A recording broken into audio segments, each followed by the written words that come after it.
इमरान दे ना गिरफ्तारी अगर हिम्मत है तो। जिस धड़ से जो मकतल में गया वो शान सलामत रहती है, ये जान तो आनी जानी है, इस जान की कोई बात नहीं। जो अपने आप को आलिम इस्लाम का लीडर कहता था, सऊदी अरब की और उसकी ईरान की सुलह करा रहा था, आज घर से नहीं निकल रहा, प्लास्टर लगा के बैठा हुआ। खुद हम घर में छुप के बैठे हुए हैं और हम कौम के बच्चों को मार खाने के लिए सड़क पे छोड़ा हुआ। मैं कल इमरान खान को टीवी पे सुन रही थी, कह रहा था कि मरियम को कैंपेन करने की आज़ादी है, मुझे आज़ादी नहीं है कैंपेन करने की, तो मरियम ने ये आज़ादी तुमने मरियम को प्लेट में रख के नहीं दी थी, मरियम ने छीन के ली थी।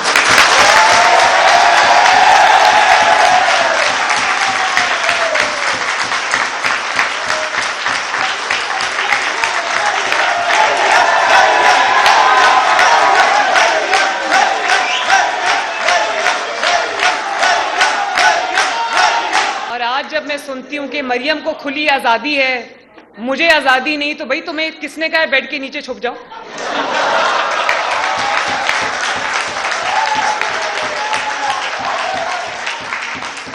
जिसने अपनी हिफाजत के लिए लोगों की बेटियां रखी हों, लोगों के बेटे रखे हों।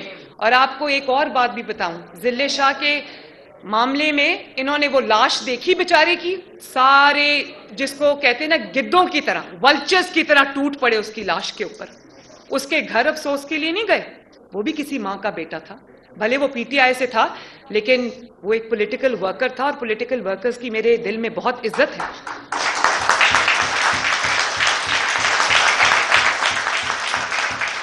क्यों यूथ को इस्तेमाल कर रहा है, क्यों यूथ को डंडे खाने के लिए बुला लेता है? भाई कारकुन इधर आ जाएं, कारकुन उधर पहुंच जाएं। वो एक रात को रोज रेड अलर्ट आ जाता है ट्विटर के ऊपर कि जी इमरान की गिरफ्तारी का खतरा है, कारकुन आ जाए। भाई कारकुन क्यों आए? इमरान दे ना गिरफ्तारी अगर हिम्मत है तो।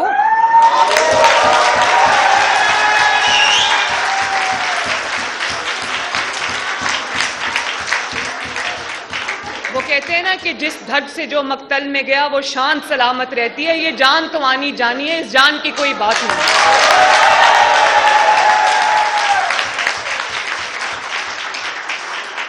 और ये सिर्फ ये जिले शाह के मामले में नहीं हुआ, आपने वो सब, क्योंकि आप लोग सारे सोशल मीडिया यूजर्स हो, सोशल मीडिया सैवी हो, आप लोगों ने ये देखा होगा कि अभी चंद दिनों की बात है, वो इसकी गाड़ियों के ऊपर जो ब्लैक कलर की कोई एसयूवी थी, उस पे लोग बैठे हुए थे, तो ये तेज जा रहे थे, वो उलट के गिरे, कोई गाड़ी ने रुक के उनको नहीं उठाया।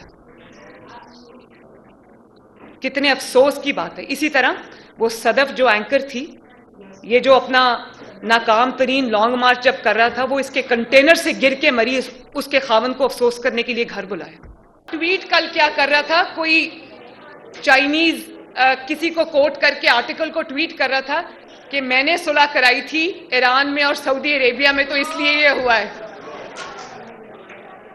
अंदाजा करो आप लोग, जो अपने आप को आलिम इस्लाम का लीडर कहता था, सऊदी अरब की और उसकी ईरान की सुलह करा रहा था, आज घर से नहीं निकल रहा, प्लास्टर लगा के बैठा हुआ। और कल तोशा खाना की डिटेल्स इस हुकूमत ने पब्लिक की। जब इमरान ने तोशा खाना की डिटेल्स इससे मांगी गई, इसने कहा जाओ मैं नहीं देता, मेरे तोहफे मेरी मर्जी, क्योंकि पता था ना चोरी की हुई है। तोहफे खरीदने का कानून कहता है, तोहफे चोरी करने का नहीं कहता। और फिर आपने वो तोहफे बजाय तोशा खाना में जमा कराने के आप अपने घर ले गए। फर्स्ट लेडी लोगों को फोन करके कह रही है कि आपने क्यों उन तोशा खाना की तोहफों की तस्वीरें ली, मतलब मेरे जराइम का ट्रैक रिकॉर्ड क्यों रख रहे हो? और फिर उनको बेचा दुबई में बेचा। और वो फरागोगी का नाम सुना है ना? फरागोगी प्रॉपर्टी टाइकून के जहाज में रख के वो पैसे, जो करोड़ों रुपए जिसके बदले वो बेचे थे तोहफे, वो लेकर आई। मनी लॉन्ड्रिंग, लोगों को कहता है मनी लॉन्ड्रिंग, और खुद दुनिया का सबसे बड़ा मनी लॉन्ड्रर है। कल इन्होंने पीटीआई ने जब ये इन्होंने लिस्ट पब्लिश की तोशा खाना की, तो इन्होंने झूठा मेरे पे इल्जाम लगाया कि मैंने कोई घड़ी ली है तोशा खाना से। तो मैंने उसी वक्त मैंने ट्वीट को कोट किया, मैंने FIA साइबर क्राइम्स में वो ट्वीट्स भेजी, मैंने पेमरा को, क्योंकि आमिर मतीन साहब है 92 के, उन्होंने उस झूठ के ऊपर प्रोग्राम किया, उस झूठ पे प्रोग्राम किया, मेरे नाम पे वो घड़ी लगा दी जो कभी थी ही नहीं। मेरे नाम पे एक पाइनएप्पल है।